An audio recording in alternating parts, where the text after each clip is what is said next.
Bom dia, homens e mulheres da educação infantil, gente feliz, gente animada. Estamos aqui no nosso terceiro e último dia de congresso, estou chegando ao finalzinho e dizem que tudo que é bom dura pouco, é verdade, gente, está acabando, mas aí o ano que vem tem mais. Hoje eu quero começar de uma forma diferente, tá? Me ajudem aí em casa. No meio da mata eu vi, no meio da mata eu vi, um piá de dois mutum. No meio da mata eu vi, no meio da mata eu vi, um piá de dois mutum. Piava que a retumbava maninha, tum, tum, tum. Piava que a retumbava maninha, tum, tum, tum. Esta ciranda que foi, Lia, me ajuda. Que mora na ilha de Itamaracá. Essa ciranda quem me deu foi Lia, que mora na ilha de Itamaracá. Muito bom. Muito bom. Agora vamos soltar o vídeo e depois eu apresento para vocês a nossa convidada mais que especial, tá bom? Vamos lá, meninos.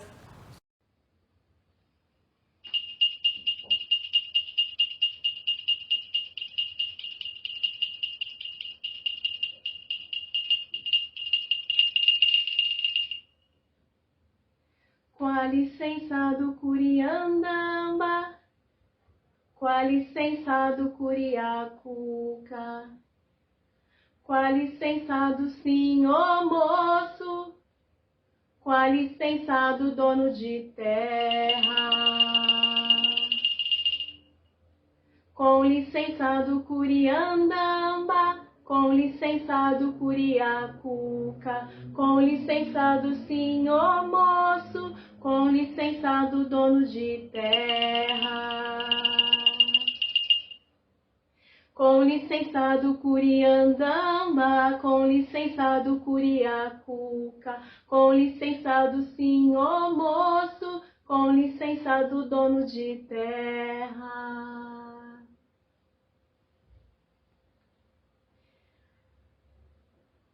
Eu peço a bênção a todos os meus ancestrais, aos que foram, aos que estão e aos que hão de vir, aos meus jovens e aos meus velhos. Eu sou Bita Bardo e agradeço por este momento, agradeço a oportunidade da fala. 1988, promulgação da grande carta, a Carta Magna, garantia de direitos a todos quantos pisassem, nascessem ou vivessem e sobrevivessem no Brasil, nesse grande território, nessa grande terra.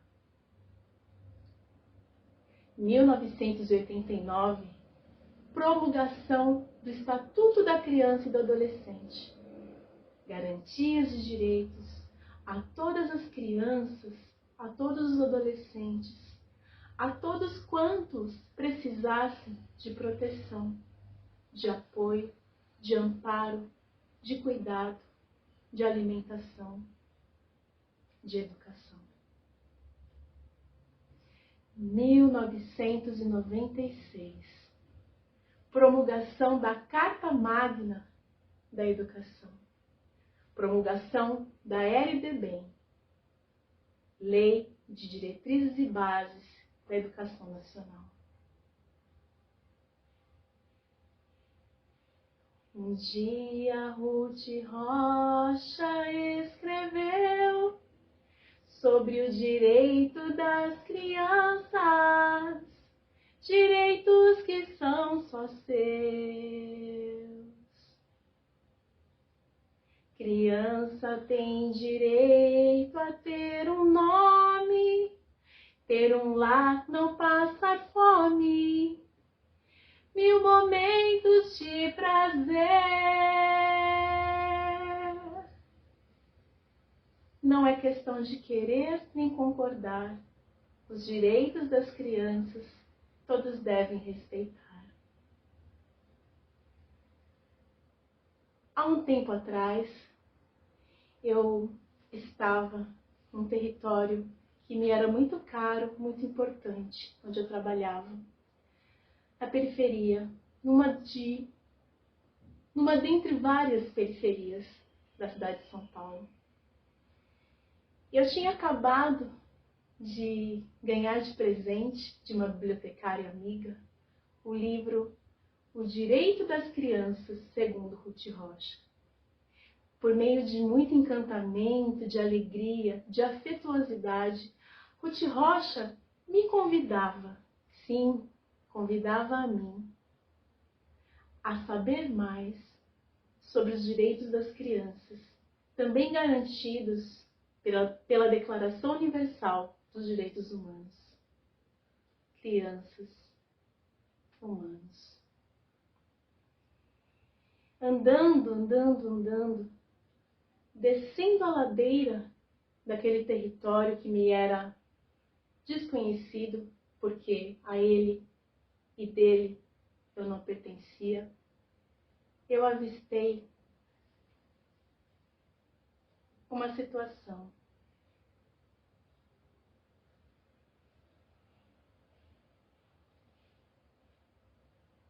Era um dia, uma pedra. Não. Era uma pedra e uma linha. Não. Era uma pedra, uma linha e uma criança. Não sei se menino, não sei se menina. Na verdade, isso não importa. E isso não importava. Era uma criança. E essa criança estava debruçada num córrego.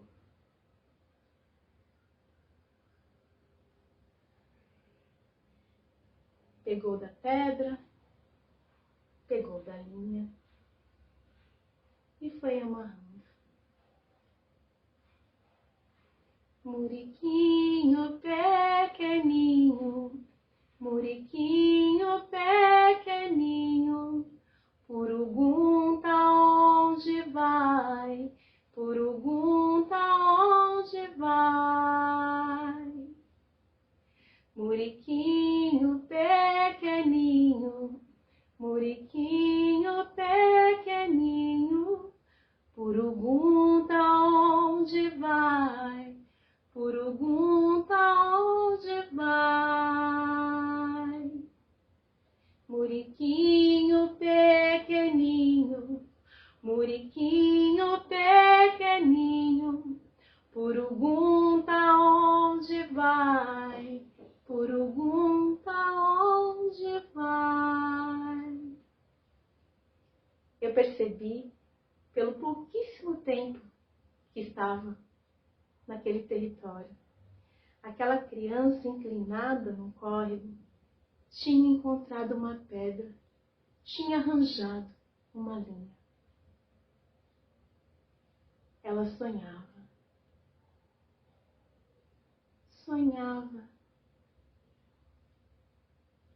Sonhava que era capaz de pescar. Dentre aquele córrego cheio de sujeira, cheio de lixo, papelão, plástico, vidro, água potável não havia. Mas aquela criança, debruçada, inclinada, sonhava e imaginava que a sua pedra e sua linha era uma vara de pescar. Meu coração se apertou, fiquei contrita, esmorecida, triste, porque acreditava na carta magna,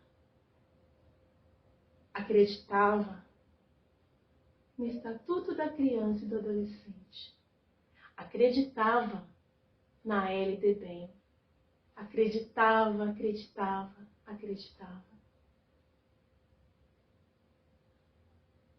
e aquelas letras de encantamento que há pouco eu havia lido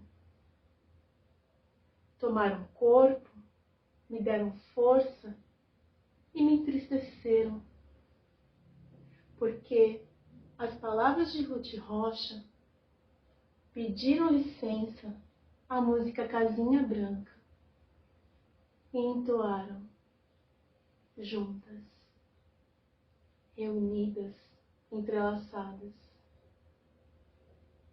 Criança tem direito a ter um nome, ter um lar, não passar fome. 1000 momentos de prazer. Eu fiquei pensando, fui embora triste para casa, imaginando que toda criança deveria ter direito a ter água.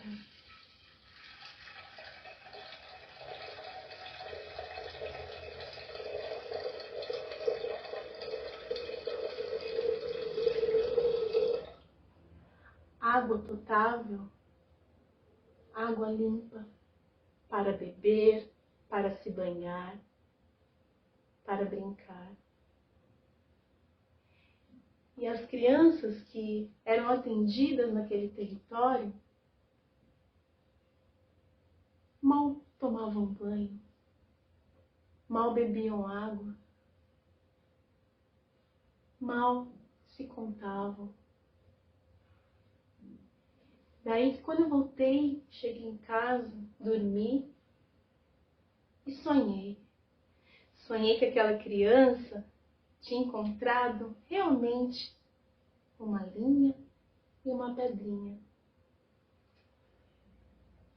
A linha, a pedrinha e a criança eram um só. E eles me confessaram, me contaram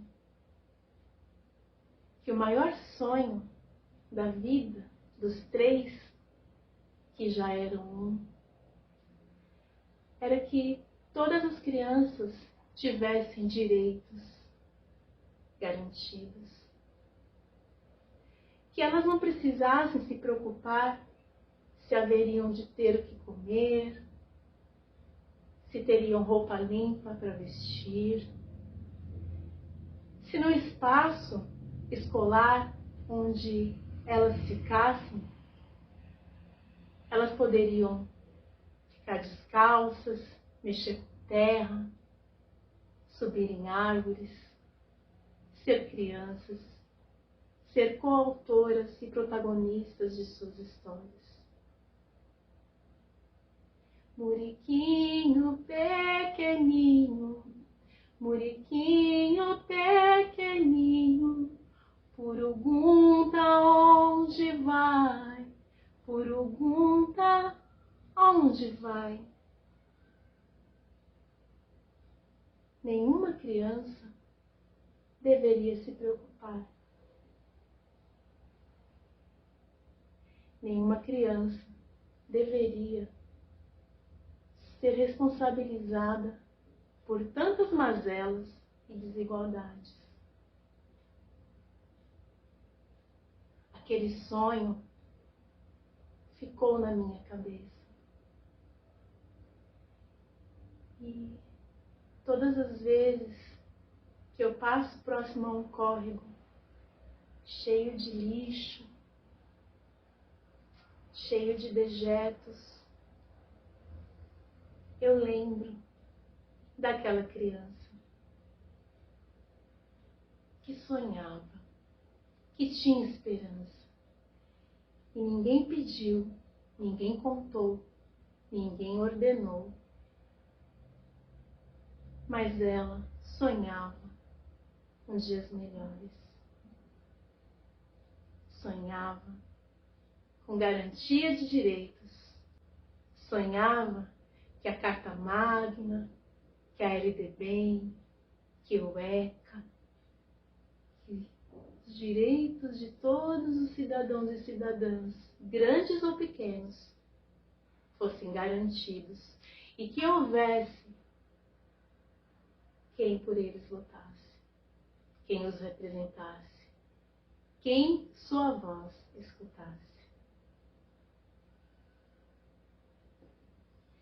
Pedrinha miudinha, pedrinha de Aruanda, lajeiro tão grande de Aruanda, pedrinha miudinha, pedrinha de Aruanda, lajeiro tão grande de Aruanda, pedrinha miudinha, pedrinha de Aruanda, lajeiro tão grande de Aruanda, pedrinha miudinha, pedrinha de Aruanda, lajeiro tão grande de Aruanda, pedrinha miudinha, pedrinha de Aruanda, lajeiro tão grande de Aruanda,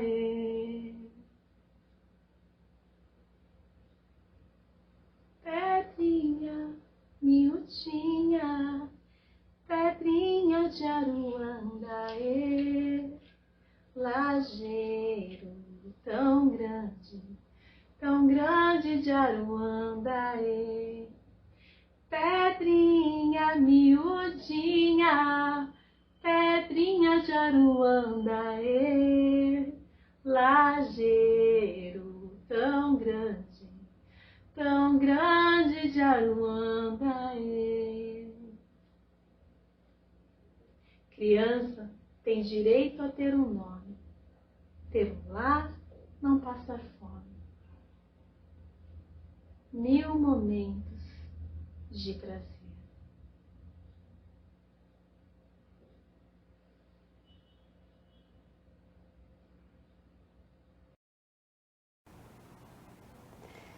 Que gostoso, né? Esse clima de ancestralidade, brincante, alegre. Isso é muito bom. E eu quero fazer de forma diferente, né? Eu não gosto de protocolos. E é para quebrar os protocolos, a gente vai fazer diferente. Eu não vou falar o currículo dessa moça. Eu vou perguntar para ela, quem é Bita Bardo? Ai, gente, bom dia, né? Quero agradecer a oportunidade da fala, agradecer por esse momento histórico, potente, maravilhoso. Eu sou aquela que nasceu para levar encantamento para as pessoas de todas as idades, territórios, culturas. Eu sou aquela que nasceu para lembrar as pessoas quem elas são. Assim como a minha história me foi devolvida, eu fui lembrada de quem eu sou. Esse é o meu cerne, essa é a Bita Bardo. Então, essa é a nossa convidada de hoje. É uma mulher encantadora. Eu lendo o currículo dela, eu me surpreendi, porque ela se apresentou de uma forma tão diferente, né? Não que todos os nossos diplomas, todas as nossas formações não sejam importantes, são, e a sociedade exige isso de nós. Mas ela se apresentou através da sua própria essência, através da sua alma, né? Enquanto mulher mãe de 3 filhos, uma mulher negra, uma mulher que faz a luta, uma educadora que acredita no potencial da educação, que luta, né, para que essa educação chegue nos lares mais necessitados, para que essas crianças elas possam deslumbrar um futuro melhor. E ela faz a luta real, né, com toda essa perspectiva de encantamento. E ela tem projetos muito bacanas e também estudos muito bacanas, né? Quando ela fala, ela se apresenta, né, e diz que ela é neta, né? De uma congadeira. De uma congadeira. Eu achei incrível. Neta de uma congadeira, olha que coisa bonita, né? Vai buscar na ancestralidade essa ligação e essa identidade que querem muito tirar de nós, né? E aí, eu gostaria que você falasse um pouquinho do seu trabalho, da sua pesquisa, né? Do que você tem feito para as pessoas poderem te conhecer melhor. Obrigada. Então, a primeira coisa que eu quero dizer é que me conhecer e saber de quem eu sou, de onde eu vim, como neta de uma congadeira de São Benedito, Dona Lourdes Queiroz de Andrade, minha avó. Há pouco tempo, fazem apenas 2 anos que eu me descobri negra, realmente, e feliz por quem eu sou, por tudo aquilo que eu tenho como percepção, como história de vida. Saber sobre mim e devolver essa história é o meu cerne, como eu disse para vocês, como eu contei para vocês. E há 2 anos, né, então começou em 2020, esse revisitar, essa devolutiva de quem eu sou, como marco identitário. Então, desde 2020, eu venho desenvolvendo uma proposta em educação e direitos humanos, centrada nesse direito de saber-se. Então, mas a primeira coisa que tinha que me ser valiosa era a minha própria história. E, mediante todas as circunstâncias, tudo aquilo que o currículo escolar, fatigante, cansativo, colonial, pesado, nos proporciona, né, Cecília? Nós, como educadoras, nós sabemos disso, que é essa mesmice, que é isso que está posto. Eu me dignei a acreditar que nenhuma história pode ser maior do que a minha própria. Então, nós, enquanto educadores e educadoras, nós sempre estamos propagando a história de outros povos, de outras culturas, histórias centradas no homem, né, no machismo, na hegemonia, na branquitude, e isso não me representava, e isso me incomodava. Então, eu fui desenvolvendo projetos centrados numa educação realmente emancipatória. Acreditando, eu sempre acreditei, na verdade, né, desde 1998 que eu sou educadora, mas acreditando sim no protagonismo das crianças, de todas as idades, de todos os territórios, e nesse direito das crianças se contarem. Quem são essas crianças? Quem são os seus ancestrais? Como fez diferença, minha gente, eu saber que a minha avó era congadeira, que a minha avó era do jongo quando ela era criança.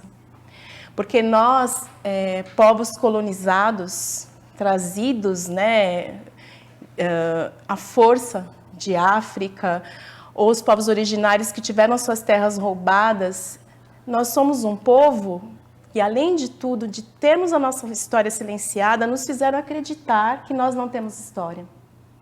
Então, hoje eu tenho 45 anos, então apenas 2 anos atrás que eu me vi neta de uma pessoa que não era descendente de um escravizado, mas de uma mulher potente, de uma mulher muito à sua frente, né, que é a minha avó, que já se foi, mas eu tenho muito orgulho de contar quem ela era. E felizmente, eu digo para vocês que a minha avó, ela não teve contato com o sistema educacional, porque se ela tivesse tido naquela época, o jongo, a congada, tudo aquilo que era especial, que trazia encantamento, teria se perdido.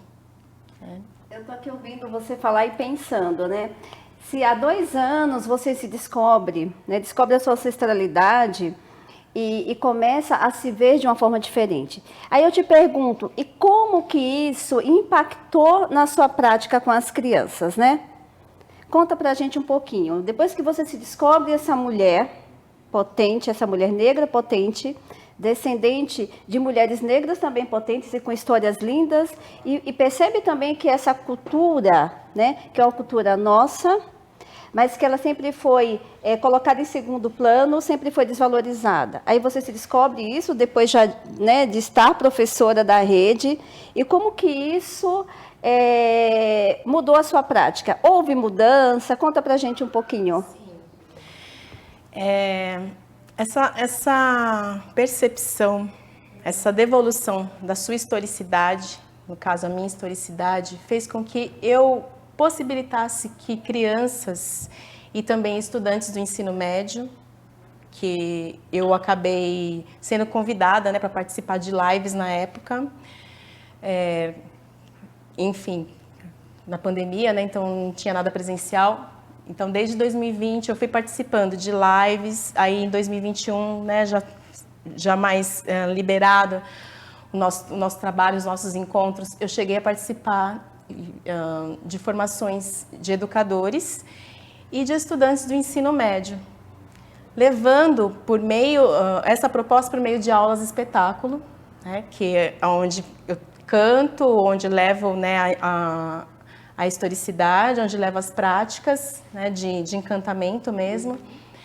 E eu fui vendo que isso impactou muito na vida desses estudantes, a princípio, né, do ensino médio e os educadores, devido a se perceberem, né, enquanto pessoas negras, ou mesmo não sendo pessoas negras, a se posicionar frente ao racismo que está aí estabelecido. Então, muitas pessoas iam contando, Cecília, assim, né, os educadores iam contando de experiências negativas, né, que eles tinham com práticas racistas, começaram a perceber que não era assim algo que deveria ser normalizado, que existe sim um embate, que existe sim uma luta, que é preciso que caminhemos junto frente ao racismo, porque quem fez com que eu me sentisse diminuída e apagada, e isso eu esqueci, né, de contar para vocês, a minha luta, ela se centraliza e se potencializa realmente contra o sistema educacional vigente. Porque quem me fez saber que ser negra era ruim e que eu era negra foi a escola. Foi aos 7 anos de idade quando eu entrei na escola e eu percebi na minha pele que ser negro não era bom, que não era algo desejado. Então, todas as práticas racistas, né, de apagamento, de silenciamento que o sistema educacional me proporcionou, fez com que hoje eu ressignificasse as minhas práticas e falasse disso e, o mais importante, escutasse sobre isso nos territórios onde eu fui.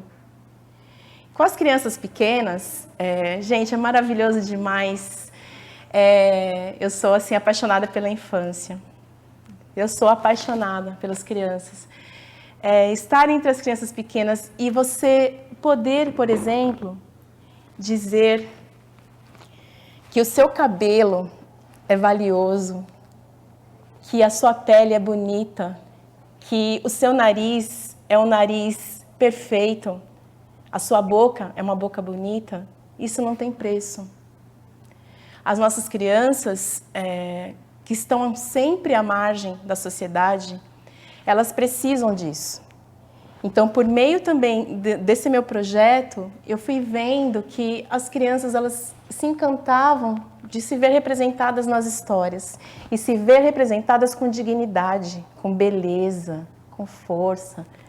Então, assim, para mim, desenvolver tudo isso durante esses 2 anos foi um ato de cura. Eu me sinto curada por meio de tudo isso. Que forte, né? Assim, a sua fala. E com essa descoberta, você acabou também contribuindo para a implementação de uma política antirracista, né? Dentro do seu fazer pedagógico. Que eu acho que todos os nossos estudos, todas as nossas andanças, as nossas conversas, enquanto educadores da infância, enquanto professores de escolas públicas, a gente precisa fortalecer a luta antirracista. E aí você se descobre como uma mulher negra, né? E ela é uma mulher negra, gente, de pele clara, né? Que assim, durante muito tempo ela não seria considerada como uma mulher negra ou não se viria mulher negra, né? Ela tem uma pele mais clara. E aí a gente sabe de todo esse processo de clareamento, né? Que permeia a história do nosso país. E aí você faz essa retrospectiva dentro da sua ancestralidade e traz isso para a sua prática. Isso é muito importante, né? E tem falas aqui maravilhosas, as pessoas estão se identificando. Tem um aqui da Cátia Figueiredo que eu queria ler para você. Minha avó foi a melhor coisa da minha infância, vovó Preta, assim era chamada, nascida e criada no Quilombo, no Ceará. A cultura africana é maravilhosa, aprendi muito com a minha avó. Olha que sensibilidade, que bonito, né? E eu acho que quando você busca tudo isso e enfrenta também os obstáculos, gente, porque não é fácil enfrentar os obstáculos dentro do próprio local de trabalho, né? E aí, como que foi isso? Como que as pessoas te viram? Né? Como que foi? Houve apoio, houve aceitação quando você começou a trazer as cantigas para a sua prática com as crianças? Quando você começou esse processo de desconstruir esse currículo tão engessado, tão colonizado, e dizer, olha, se somos maioria da população, e a maioria da população é preta, e nós fizemos a cultura desse país e do mundo, né? Então, você começou a mostrar isso para as crianças. Que a forma como essa criança que passou pelas suas mãos, vai ouvir essas cantigas e vai se identificar, é muito diferente do que eu passei enquanto uma menina negra, né? Do que você passou. E olha como a gente vai trazendo isso e vai mudando as futuras gerações, que eu acho que essa é a nossa função.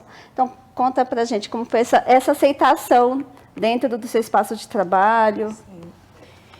Na verdade, essas cantigas, esse encantamento, ele vem me acompanhando já anteriormente, anos anteriores, desde 2007, quando eu fiz o Instituto Brincante, né, um curso de formação para educadores brincantes, e lá eles já tinham essa proposta, né, de cantar, de resgate da ancestralidade. E, então, assim, anteriormente, né, a essas práticas antirracistas, eu já vinha desenvolvendo sempre projetos centrados na arte da cultura da infância, na arte da cultura popular.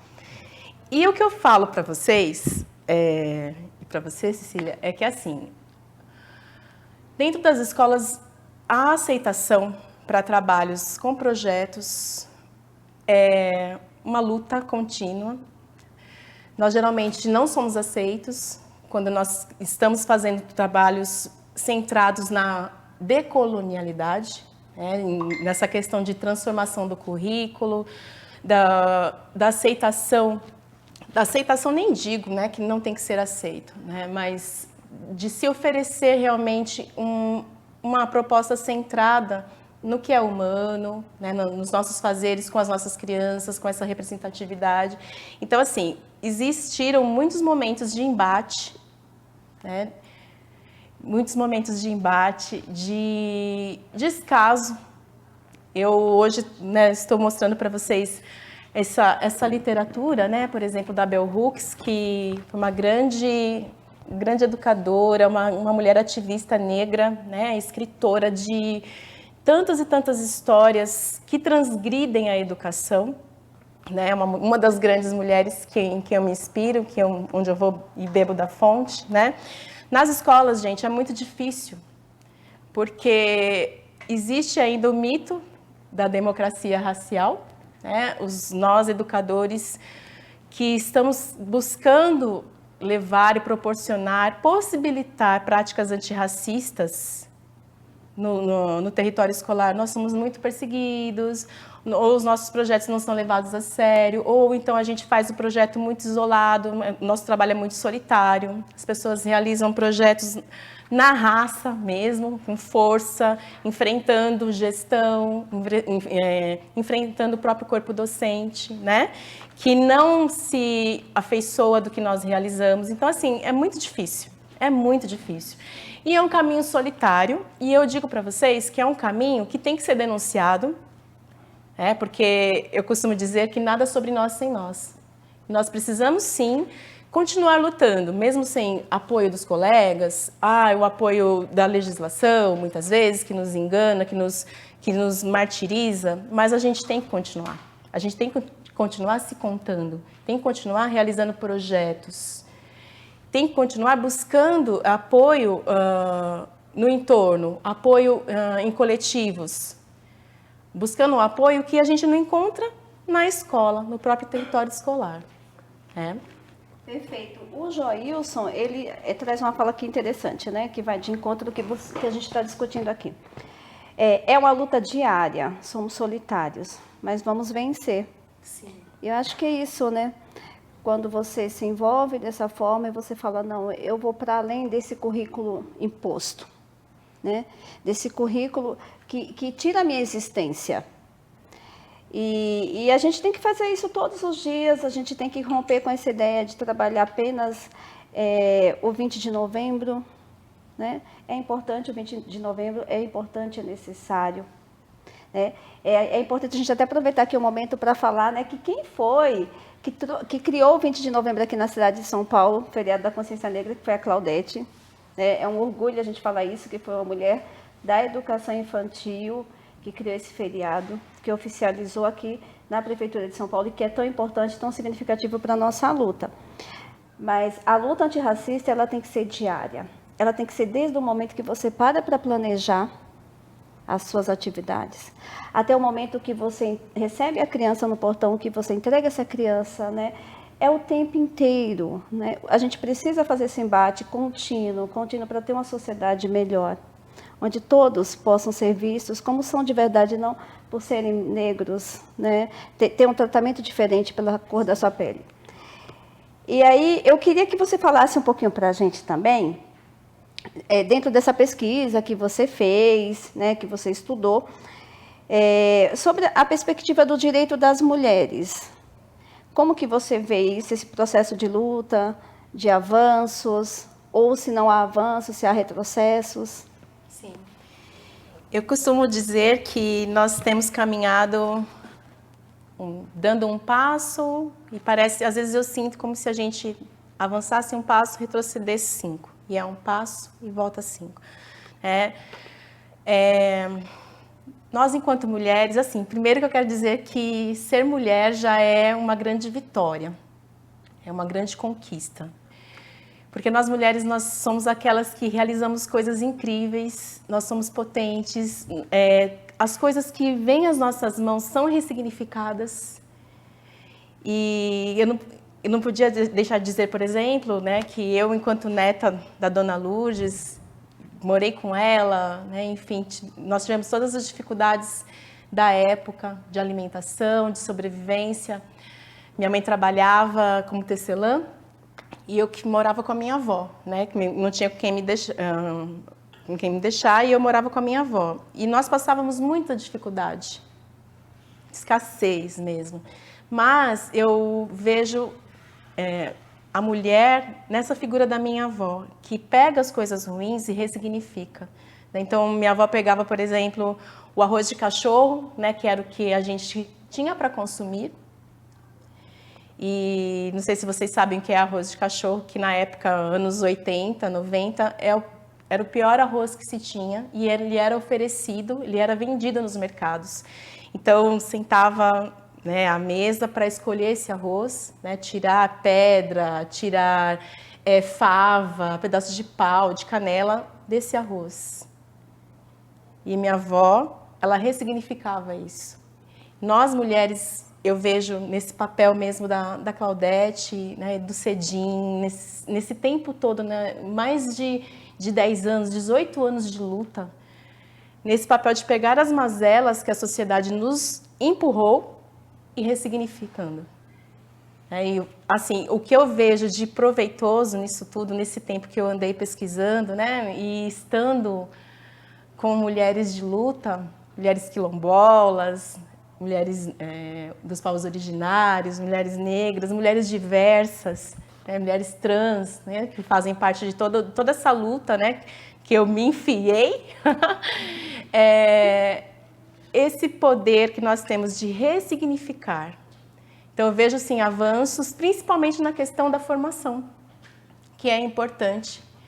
Nós temos uma formação política, nós estarmos engajadas, nada sobre nós sem nós. Quem tem que falar das mulheres, quem tem que falar de mulheres educadoras são as mulheres educadoras.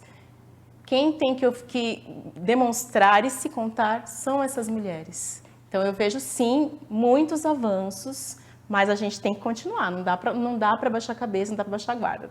É uma luta constante, né? Mas tem que prosseguir. Nossa, aqui o pessoal está curtindo muito, né? Fazendo vários comentários sobre a potência da sua fala. É uma luta que não cessa. Sempre será uma inspiração, você sempre será uma inspiração de mulher. Olha que bacana. Parabéns pela sensibilidade e pela luta.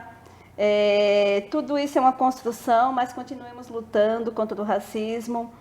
Agora, eu queria que você falasse, porque você é um artista, né? É um artista que vem valorizando, né, todo esse processo da cultura africana, da cultura indígena.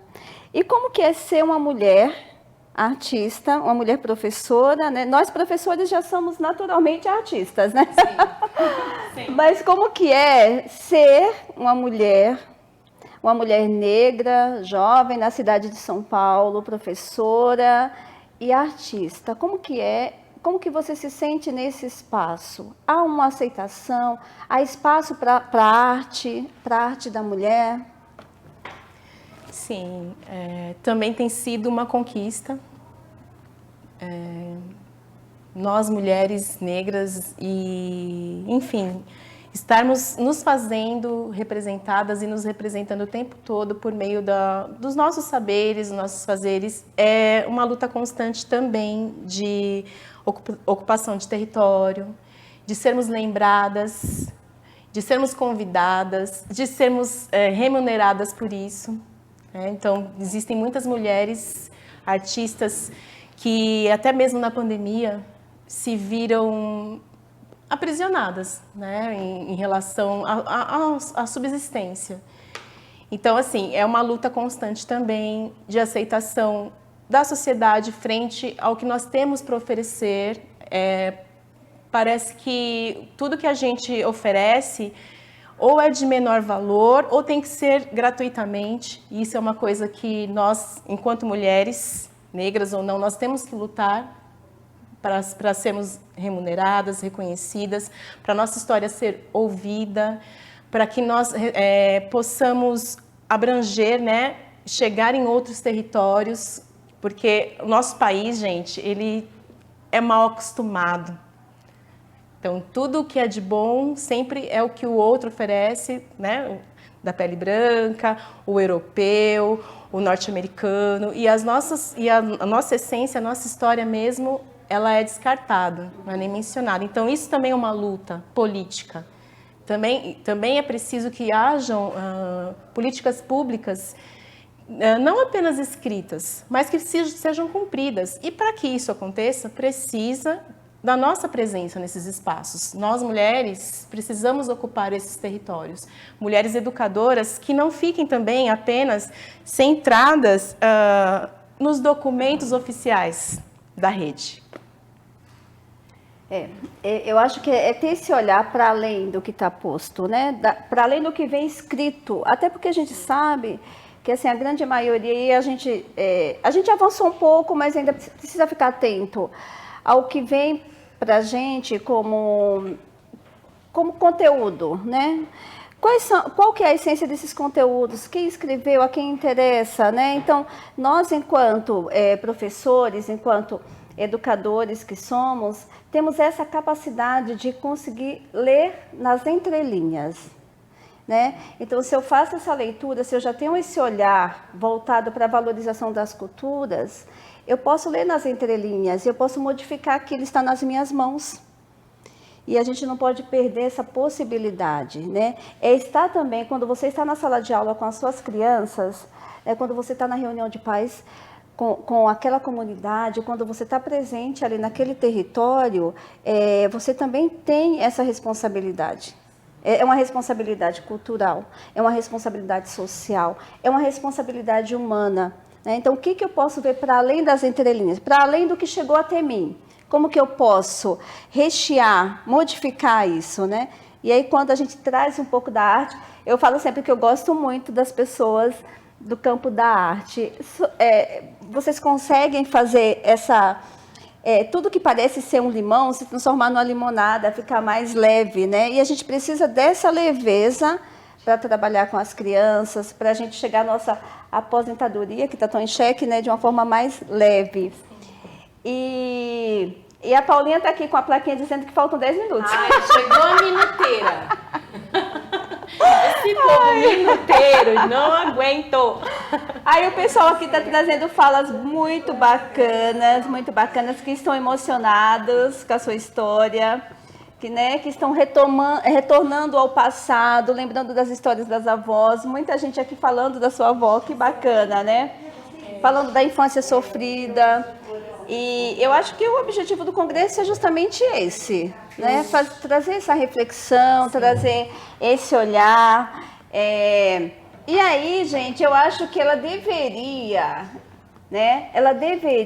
Olha agora, eu vou fazer um desafio. Ai, ai. Ela deveria terminar essa nossa fala gostosa aqui, né?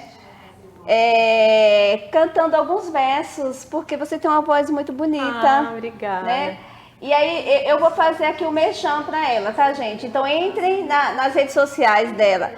Acompanhem ela no Instagram, vejam os vídeos, sugiram os vídeos para a formação pedagógica da escola de vocês, é importante. O Congresso aqui tem essa função, né? A função da formação e de ampliar, não é só as 800 pessoas inscritas, mas vocês potencializarem a formação na escola de vocês levando esse material. Então sigam essa mulher incrível nas redes, compartilhem, divulguem e usem para o processo formativo de vocês e com os pais também. Né? A gente precisa ampliar a formação para o território. Então, acho que você terminar com a canção para a gente, com alguns versos, vai deixar a nossa manhã mais gostosa para a gente poder ir almoçar. Ai, tá bom. Tem um canto de trabalho que eu gosto muito e até gostaria de dizer, assim, para mim foi uma honra entoar alguns cantos na contação de história, né? Cantos de Clementina de Jesus, da Tia Doca, do Geraldo Filme. Tem um que eu gosto muito, que é o Leva Eu Saudade. Ele foi coletado pela Lídia Ortélio, que é uma grande educadora, pesquisadora da infância, no qual eu tive a honra de ter aula com ela lá no Instituto Brincante. Bacana. Né? E ele fala assim: tava sentada na pedra, ai, saudade, a pedra abalou. Amanhã eu vou me embora, ai, ai, saudade, vou ver o meu amor, ai, ai, saudade, ai, ai, saudade, ai, ai, saudade, ai, ai, saudade. Eu não sei do que você, que permitiu que nós adentrássemos a sua casa, no seu território, na sua escola, não sei do que você sente saudade nesse momento.